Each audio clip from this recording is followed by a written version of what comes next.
If you want to know why I took the decision to immigrate to Canada, please keep watching and don't forget to subscribe, like, comment, and share. Thank you. Chemistry, fuck with me, yeah. In today's video, I'm going to be talking about why I made the decision to immigrate to Canada. So, in mid 2019, I just graduated high school. I'd written all my exams, written post-UME and JAM, and I applied to different universities, but my first choice was Nnamdi Azikiwe University. So I kept banking on that university because my dad wanted me to go there for some reason. I don't know why. Then I kept waiting. I didn't get the admission. So I tried applying to private schools, but I was like, let me hold on a minute. So in 2020, I tried writing JAM again. After that, before that, I had mentioned to my dad about moving abroad to study, but he said no. After that, I had to die the matter, like it had to end there. So after writing JAM, I got a call from my friend who lives in the US. She was like, "What's up with my school now? That what do I tend to do?" I just wrote JAM and I'm waiting on the results. But I just wrote JAM and I was waiting on the results. Then she was like, "What do I think about moving abroad with my sister?" Like, I told my dad about it, but he said no. Then she kept pushing me to continue bringing up the topic to my dad. Then one morning, I just brought it up and I told him. Then he asked if I would be able to handle the stress of moving abroad or schooling abroad. I was like, yes, I would definitely. Then he said, fine. That was when he called the agent. She asked for my WAEC results, my birth certificate, my passport, my high school transcript. So I started running around like a madman looking for those. Yeah, I already had some in my possession, but I didn't have to write an IELTS test because I started applying in March 2020, and that was when COVID broke out. So I just had to show proof of proficiency through my WAEC results and my high school transcript, and also to let them know that English is my first language. Then after that, I got the admission in early April. Yeah, I think early April. That was like 2 to 3 weeks after I started applying. After that, after I got my admission, I started applying for my study permits. After I got my admission, I had to secure my admission by paying a $500 deposit. So after paying that, I started applying for a study visa.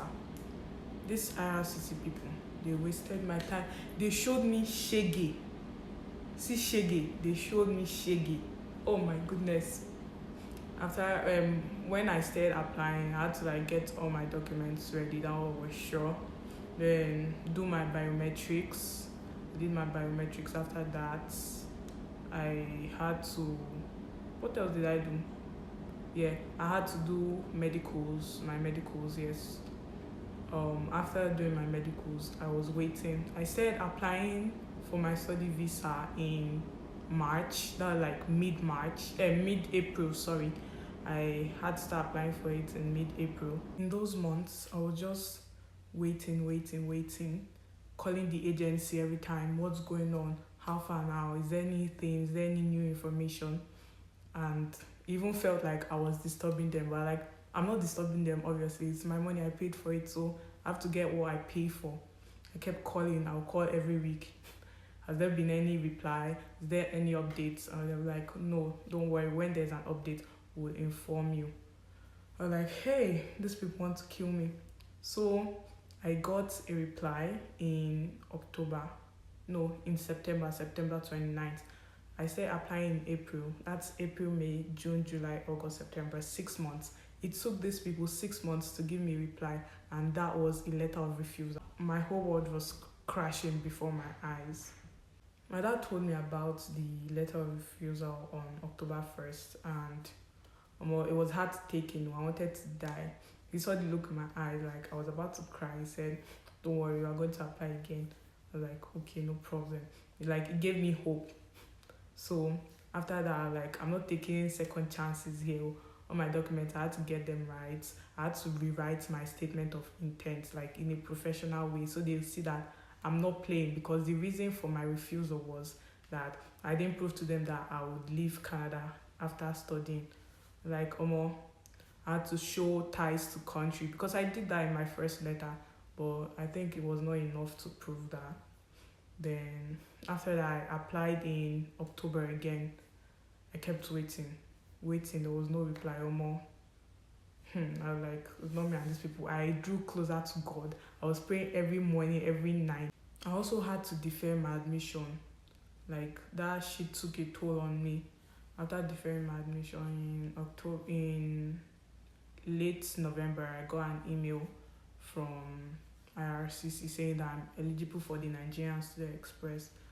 Then they said before I can do that, I need to prove an IELTS test or at least a 6.5 band in all the sections. After receiving that email about the IELTS test, then we had to book the next available slot for the IELTS.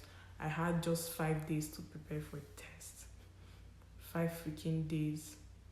Then, I did well, so I guess everything worked out for my good, because I had to pick the next available slot to write the IELTS, because I was given a deadline so that I can apply for the Nigerian Student Express. So after doing that, I got my IELTS result. I was just happy that at least I passed it. Then I applied in January. January was the deadline. So after that, I was waiting. There was no reply, no response. What is this now? The Nigeria Student Express is supposed to be 20 days. After 20 days, you get a reply. But I didn't get a reply in 20 days. I was just frustrated. I called the agency. They're like, they haven't gotten anything. They kept emailing the visa officer that sent the email about the Nigerian Student Express, but there was no reply. I was freaking depressed, to the core. I was depressed as fuck. Then after that, my dad was like, okay, let's go and apply to a private university. I can't have you staying at home again. I'm like, why would you want me to go to a private university? I'm going to waste money, because if this one comes out, if my visa comes out, I will have to leave the private university. He doesn't care. He doesn't like seeing me at home. I was frustrated. My dad was frustrated. My mom was frustrated. I was even angry at God at that point in time. I came back to my senses that why would I be angry at God? Whatever is going to happen would happen. So I kept praying. Praying to God, committing my study visa into his hands, because he left me depressed, mentally unstable. On the day that I was supposed to go to the private school to apply, that was when the approval letter came in. I was like, God is actually wonderful. When I was this close to giving up, that was when he came through for me. And that has been my encounter with God, and I will never forget that, because I was so close to giving up. I was really frustrated that I actually took up the idea of going to apply to a private school. So when the approval letter came, I told my dad. He was like, are you sure? Are you sure? I was like, yes, I'm very sure. That the approval letter just came in. Then we had to send in my passport. After that, another problem. It took a month before I got my passport sent to me. I had to use a courier service.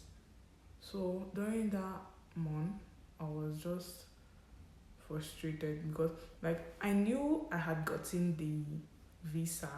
I just wanted the stamp to see it, the physical evidence. I just wanted to have that to hold as something. So when it came, I was just happy. The only thing that I don't regret about staying home was during the years that I stayed home, I used it to acquire most skills that are very helpful to me now. and I could use later in the future and monetize off of it. I booked my flights for late July. That was 28th of July. And when I got to the airport, they informed me that I wouldn't be able to fly because apparently Canada wants its students to come 4 weeks before resumption. I'm like, God, is this another test? Like, why didn't I hear about this before getting a ticket? And they're like, they just put that policy now because of COVID. And I already booked my ticket like May or June. That was months before they implemented that policy. So I rescheduled my flight for August 28th. Now a month after that, because my dad didn't want to hear stories again. Then after that, I had to go home. It was hard to deal with then. After I rescheduled my flights, the only thing that was on my mind 24/7 was the next time I'm traveling, there should be nothing hindering me from traveling. So my travel date was on the 28th of August and I left. And that is why I'm here today.